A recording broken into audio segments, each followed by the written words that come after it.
Hello friends, welcome to Telugu audio story. ఈ channel కనుక మీరు ఫస్ట్ టైం చూస్తున్నట్లయితే ఛానల్ సబ్స్క్రైబ్ చేయండి, లైక్ చేయండి. అలాగే ఈ కథపై మీ ఒపీనియన్ని కమెంట్ రూపంలో తెలియచేయండి. ఇక కథలోకి వెళ్దామా? మన నుంచి నా ప్రాణమా పార్ట్ 66 చూసే ముందు పార్ట్ 65 చూడండి. లింక్ డిస్క్రిప్షన్లో ఇవ్వడం జరిగింది. అతను ప్రేమతో పులకరించిపోయి అప్రయత్నంగానే అతని భుజం చుట్టూ చేయి వేసి కళ్ళు మూసుకుంది. ఆమె తలపై తన తలను ఆనించి దూరంగా కనిపిస్తున్న ఆకాశంలోని నక్షత్రాలను లెక్క పెట్టసాగాడు రాబర్ట్. అలా ఆ ఇన్సిడెంట్తో వాళ్ళిద్దరి మధ్య క్లోజ్నెస్ ఇంకా పెరిగిపోయింది. అలా వాళ్ళు చాలా సమయం గడిపిన తర్వాత బయటకు వెళ్ళి డిన్నర్ చేసేసి నిద్రపోయారు. అలా చూస్తూ ఉండగానే ఇంకొక వారం రోజులు గడిచిపోయాయి. ఈ వారం రోజులలో ముందు కంటే ఇద్దరి మధ్యలో క్లోజ్నెస్ కూడా చాలా పెరిగిపోయింది. ప్రతిరోజు బాబును స్కూల్లో దింపడం, అలాగే తీసుకొని రావడం, వచ్చేటప్పుడు ఆఫీస్ వర్క్ని కొంత ఇంటికి తీసుకొచ్చి ఇంట్లో వర్క్ చేసుకోవడం ఈ వారం రోజుల్లో ఇద్దరికి పూర్తిగా అలవాటైంది. ఒకవైపు రాబర్ట్తో క్లోజ్నెస్, మరొక వైపు బాబుకి హోంవర్క్, ఇంకోవైపు ఆఫీస్ వర్క్తో అస్సలు పల్లవికైతే ఆరాధ్య వాళ్ళను ఫోన్ చేయడం కూడా పూర్తిగా మానేయడంతో ఆరాధ్య పల్లవికి ఫోన్ చేసి, ఏంటి ఎంత కొత్తగా పెళ్ళైతే మాత్రం, ఎంత మీ ఆయన నేను బాగా చూసుకుంటే మాత్రం మమ్మల్ని మర్చిపోవడం కరెక్ట్ కాదా ఆడపడుచు గారు అని మాట్లాడి ఫోన్ పెట్టేశాక పల్లవి వాళ్ళు ఆరాధ్య వాళ్ళను భోజనానికి పిలవలేదు అని గుర్తుకొచ్చిన పల్లవి రాబర్ట్తో అదే విషయం చెప్పగా, అయితే ఈ వీకెండ్ పిలుద్దాము, మనకు కూడా ఈ వీక్లో వర్క్ దాదాపు కంప్లీట్ అయిపోతుంది కాబట్టి హ్యాపీగా ఒక రోజంతా ఇక్కడ అందరం కలిసి ఎంజాయ్ చేయొచ్చు అని చెప్పగా, అలా అయితే ముందుగా ఒకసారి అన్నయ్యకు ఫోన్ చేసి కనుక్కోండి, అన్నయ్య అలాగే అంకుల్కి కుదురుతుందో లేదో అని అడగ్గా, సరే నేను ఇప్పుడే కాల్ చేస్తాను అంటూ జ్వలంత్కి ఫోన్ చేసి వాళ్ళను వచ్చే ఆదివారం భోజనానికి రమ్మని అడగడం, అలాగే కుదురుతుందా లేదా అని కనుక్కోవడంతో జ్వలంత్ కూడా తన స్కెడ్యూల్స్ అన్నీ చూసుకొని, పర్వాలేదు ఈ వీకెండ్ ఫ్రీగానే ఉన్నాము, కానీ బాబు మళ్ళీ వండర్ల్యాండ్ వెళ్ళాలి అని అన్నాడు అని చెప్పగా, ఈ వండర్ల్యాండ్ పిచ్చేంటో నాకు అర్థం కావట్లేదు, ఇదిగో మొన్నే మేము వీటితో వెళ్ళొచ్చామా, మళ్ళీ నన్ను ఎప్పుడు తీసుకెళ్తావు డాడీ అని అడుగుతున్నాడు అని అన్నాడు రాబర్ట్. పిల్లలు అంతే కదా, 24 గంటలు వాటర్లో ఆడుకోవడానికి ఆలోచిస్తారు అంటూ నవ్వి, కానీ ఆరాధ్య డెలివరీ అయ్యే వరకు కూడా నేను తీసుకెళ్ళలేను కదా రాబర్ట్, ఈ టైంలో రిస్క్ తీసుకోవడం కూడా కరెక్ట్ కాదు కదా అని అనడంతో, అవును అసలు వెళ్ళడం కరెక్ట్ కాదు, అండ్ నేను మొన్న చూశాను కదా, పెద్దగా అక్కడ సేఫ్టీ మెజర్స్ వాళ్ళు ఏం తీసుకోవడం లేదు, సో కావాలంటే వేరే ఏదైనా ప్లేస్కి వాడిని తీసుకెళ్ళండి, మాల్కి తీసుకెళ్ళండి, అంతేకాని wonderland is not correct option అని చెప్పగా, నేను కూడా అదే అనుకుంటున్నాను, కానీ వాడిని ఎలా కన్విన్స్ చేయాలో అర్థం కావడం లేదు, అండ్ మొన్న మీరు వండర్ల్యాండ్కి వెళ్ళొచ్చినప్పుడు పల్లవి స్టేటస్లో పెట్టింది కదా ఫొటోస్, ఆ ఫొటోస్ను ఆరాధ్య ఫోన్లో చూసి ఇంకా అప్పటి నుండి నాకు టార్చర్ ఇంకా పెరిగిపోయింది బాబు అని చెప్పగా, మేం వెళ్ళడానికి కారణమే తమన్ సుపుత్రుడు, వీళ్ళిద్దరూ మొన్న కలుసుకున్నప్పుడు మేము వండర్ల్యాండ్కి వెళ్ళాము, అక్కడ మా డాడీ నన్ను ఇక్కడికి తీసుకెళ్ళాడు అక్కడికి తీసుకెళ్ళాడు అని వీడికి బాగా నూరిపోశాడు మీ వాడు, ఇంకేంటి మా వాడి మైండ్లో కూడా వచ్చేసింది అని నవ్వుకున్నారు. అలా వాళ్ళు చాలాసేపు మాట్లాడుకున్నాక, సరే మరి అంకుల్ ఆంటీని కూడా తీసుకొని రావాలి, మీరందరూ ఖచ్చితంగా రావాలి అని చెప్పడంతో, నువ్వు మరీ చెప్పాలా రాబర్ట్, తప్పకుండా అందరం వస్తాము అని అన్నాడు జ్వలంత్. అదే విషయాన్ని పల్లవి అత్తగారితో చెప్పగా, మంచి పని చేశారు, నేనే మొన్నటి నుండి చెప్దామని అనుకుంటున్నాను వాళ్ళని భోజనానికి పిలవాలి అని, మీరేమో అస్తమానం ఆఫీస్ వర్క్ అంటూ ఆఫీస్కి వెళ్తున్నారు, అందుకే ఇంకా నేను నీతో ఏం మాట్లాడలేకపోయాను అని అన్నారు ఆవిడ. అలా అనుకున్నట్లుగానే మరునాడు మరో ఆదివారం జ్వలంత్ వాళ్ళ ఫ్యామిలీ రాబర్ట్ వాళ్ళ ఇంటికి మధ్యాహ్నం భోజనానికి వచ్చేసింది. వాళ్ళు వచ్చేసరికి అత్త కోడళ్ళిద్దరూ సంతోషంగా నవ్వుకుంటూ టేబుల్ పైన డిషెస్ అన్నీ సర్దుతూ ఉంటే వాళ్ళని చూసిన ఆరాధ్యకు జ్వలంత్కు మనసంతా ఆనందంతో నిండిపోయింది. అనంత్ గారు సునంద గారు కూడా పల్లవి ఆనందాన్ని చూసి మనసులోనే సంతోషపడిపోయారు. అనంత్ గారికైతే ఆనందంగా ఉన్న పల్లవి మొహాన్ని చూడగానే తన తల్లి గుర్తుకొచ్చింది. పైకి చూస్తూ, చూడు నువ్వు తనను వదిలిపెట్టి వెళ్ళిపోయినా కూడా తను ఎంత ఆనందంగా ఉందో, ఇప్పుడు కనుక నువ్వు ఉంటే తనను చూసి చాలా ఆనందపడిపోయేదానివి, కానీ పైనుండైనా తన ఆనందాన్ని చూసి హ్యాపీగా ఫీల్ అవుతున్నావనే నేను అనుకుంటాను అని మనసులో అనుకున్నారు. అలా వీళ్ళందరినీ అందరూ సాదరంగా ఆహ్వానించి కూర్చున్నాక రాబర్ట్ వాళ్ళ నాన్నగారు మాట్లాడుతూ, బావగారు నేను ముందే చెప్పాను మన ఇంట్లో ఫుల్ హాట్ ఉంటుంది, సో మీరు ఏ బ్రాండ్ తీసుకుంటారో చెప్తే అదే బ్రాండ్ అరేంజ్ చేస్తాను నేను. మన ఇద్దరమే సుమా, వీళ్ళిద్దరితో మనకు అవసరమే లేదు అని నవ్వారు. పెళ్ళికి వెళ్తూ కూడా పిల్లిని చంకలో పెట్టుకుని అంటే ఇదే, వీళ్ళెందుకు మన ఇద్దరి మధ్య అంటూ తనకు కావాల్సిన బ్రాండ్ చెప్పడంతో, ఆహా నేను కూడా అదే ప్రిఫర్ చేస్తాను, సరే మన గదిలోకి వెళ్దాం రండి అంటూ ఆయనను ఆఫీస్ రూమ్లోకి తీసుకొని వెళ్తూ కొడుకుని చూసి, నువ్వు జ్వలంతిని చూసుకో అని చెప్పి వెళ్ళిపోయారు.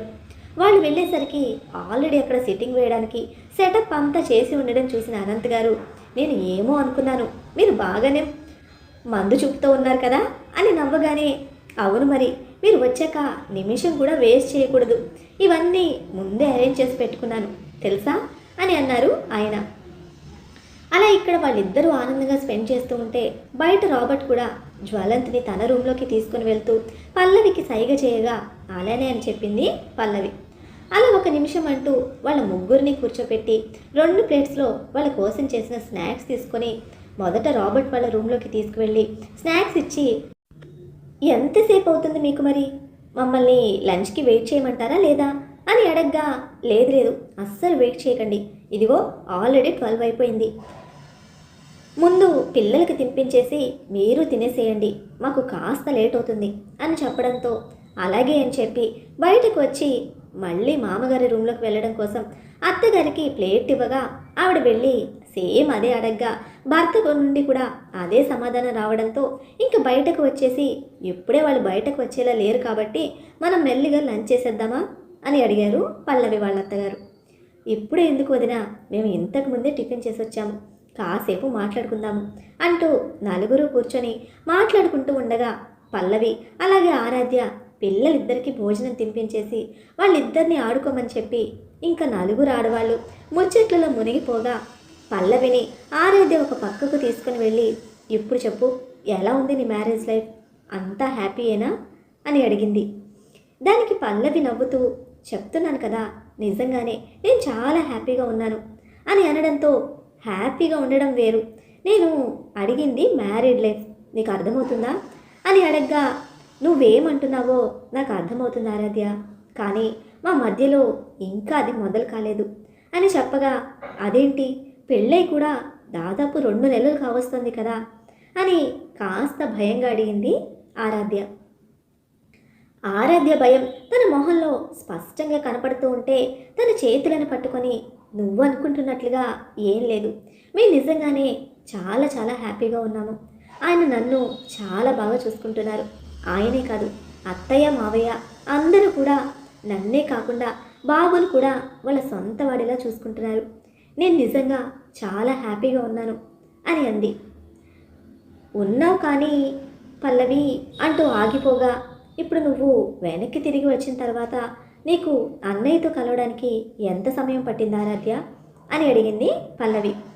అంటే మాది వేరే, మా మధ్య చాలా మిస్అండర్స్టాండింగ్స్ ఉండేవి, బాబుతో నేను చాలా రోజులు ఒంటరిగా సఫర్ అయ్యాను కదా, సో ఆ కోపం నాకు తనపైన చాలా ఉండేది, అదంతా పోయి మేమిద్దరం కలవడానికి చాలా సమయం పట్టిందనుకో, కానీ మీ విషయం వేరే కదా అని అనడంతో, పరిస్థితి వేరైనా కానీ మన ఇద్దరి పరిస్థితి ఒకటే, మీ ఇద్దరి మధ్య మిస్అండర్స్టాండింగ్ ఉండే కాబట్టి కలవడానికి సమయం పట్టింది, మరి మా విషయంలో ఇద్దరికి చేదు జ్ఞాపకాలే ఉన్నాయి కదా గతంలో, కాబట్టి ఆ జ్ఞాపకాల నుండి బయటకు వచ్చి మళ్ళీ కొత్త జీవితం ప్రారంభించాలి అంటే ఎంతైనా కొంత సమయం పడుతుంది ఆరాధ్య, మనసులో ఉన్న పాత జ్ఞాపకాలన్నింటినీ చెరిపేసుకొని కొత్తగా జీవితాలను స్టార్ట్ చేసుకుందాం అనుకుంటున్నాము, కాబట్టి దేనికైనా సమయం కావాలి, ఆ సమయం వచ్చే వరకు మనమే ఎదురు చూడాలి, అంతేకాని తొందరపడకూడదు, ప్రస్తుతానికైతే నేను ఆయనతో చాలా చాలా సంతోషంగా ఉన్నాను,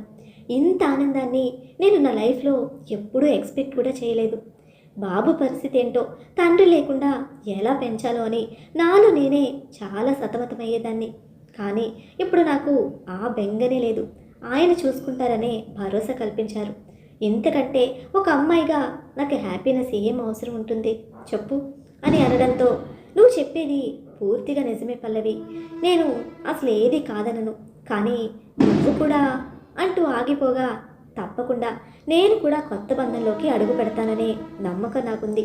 కాకపోతే ఇంకొంచెం సమయం పడుతుంది, అది కూడా దగ్గరలోనే ఉంది, నువ్వేం కంగారు పడకు అని చెప్పడంతో పల్లవిని హగ్ చేసుకొని, నాకు కావాల్సింది కూడా ఇదే. నేనే కాదు, మీ అన్నయ్య కూడా దీని గురించి మదన పడుతూ ఉన్నారు. భార్య భర్తలంటే ఆ బంధంలోని రుచిని ఆస్వాదిస్తేనే ఇంకా దగ్గరవుతారు అనేది మీ అన్నయ్య అభిప్రాయం కూడా అని అనడంతో, డోంట్ వరీ, మీరు ఇదంతా మర్చిపోండి, నేనైతే ప్రస్తుతానికి ఊహించలేనంత ఆనందంగా ఉన్నాను అని అలా వాళ్ళిద్దరూ కూడా చాలాసేపు మాట్లాడుకొని బయటకు వచ్చాక ఆడవాళ్ళు నలుగురు కలిసి భోజనం చేయడానికి కూర్చున్నారు.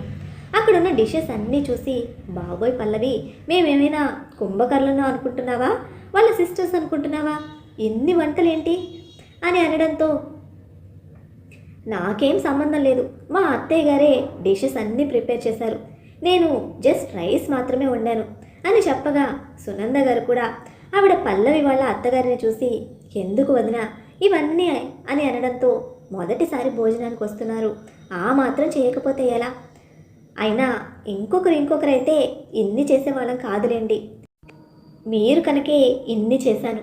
నిజంగా ఇప్పుడు మా కుటుంబం ఇలా సంతోషంగా ఉంది అంటే దానికి కారణం మీ అబ్బాయి.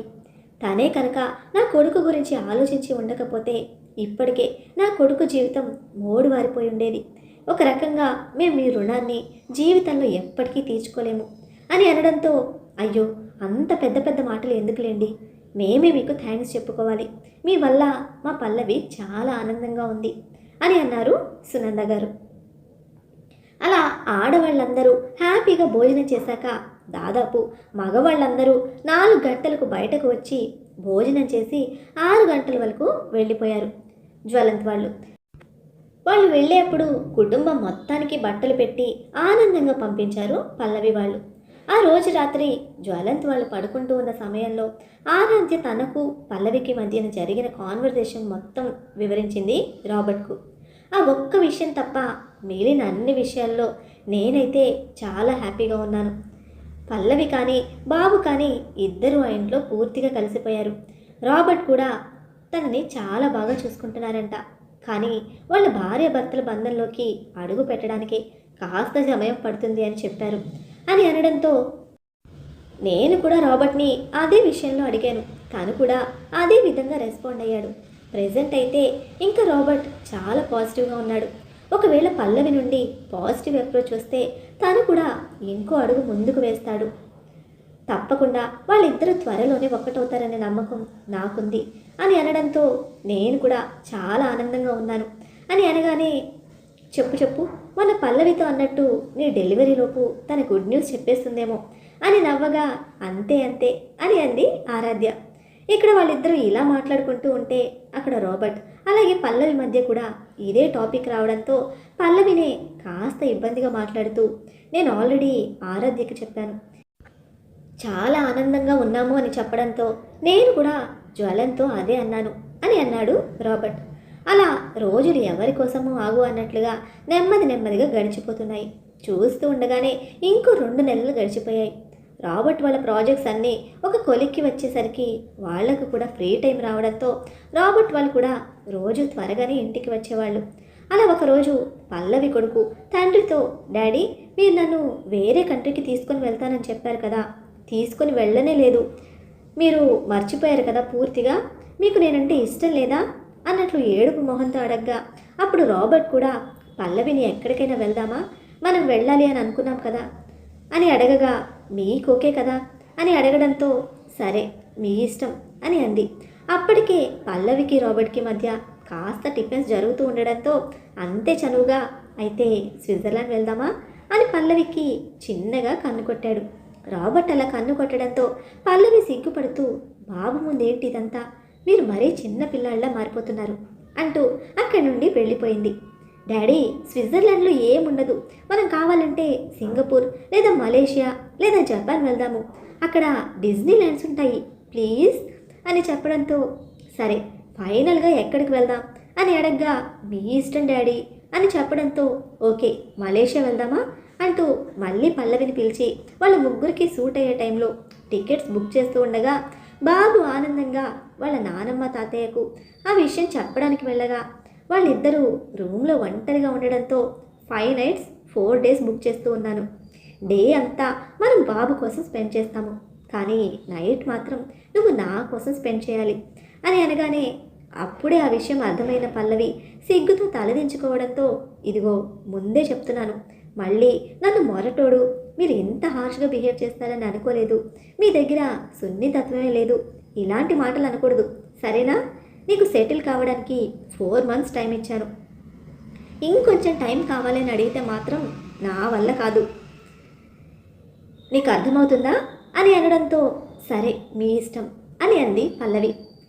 దట్స్ గుడ్ మై డియర్ పెళ్ళామా అంటూ పల్లవి బుగ్గ మీద ముద్దు పెట్టి తను చూపిస్తున్న విండోలో నుంచి ఆల్టర్నేట్ విండోలో ఒక షాపింగ్ కార్ట్ ఓపెన్ చేసి, ఇదిగో ఇలాంటి డ్రెస్సెస్ నువ్వు అక్కడ వేర్ చేయాలి అని అనగానే 2 చేతులు నోటి మీద వేసుకొని, నేను జీన్స్ టీషర్ట్ తప్ప ఏ రోజు ఇలాంటి డ్రెస్సులు వేసుకోలేదు, నా వల్ల కాదు, చిచి ఎవరైనా ఇలాంటి డ్రెస్ వేసుకుంటారా, ఎవరైనా చూస్తే అమ్మో నా వల్ల కాదు అని అనగానే కోపంగా పల్లవి వైపు చూస్తూ, ఇవి నిన్ను అందరి ముందు వేసుకోమని చెప్పట్లేదు, బాబు పడుకున్నాక నా ముందు మాత్రమే ఈ డ్రెస్ వేసుకో అని కన్ను కొట్టగా ఇంకా అక్కడ ఉండలేక బయటకి పారిపోయింది పల్లవి.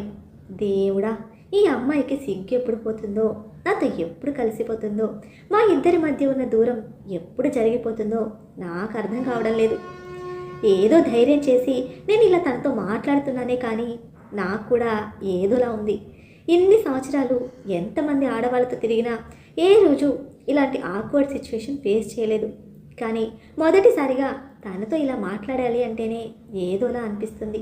మేబీ పెళ్లి బంధంలోని మహిమ ఇదేనేమో అంటూ తనలో తానే నవ్వుకున్నాడు రాబర్ట్.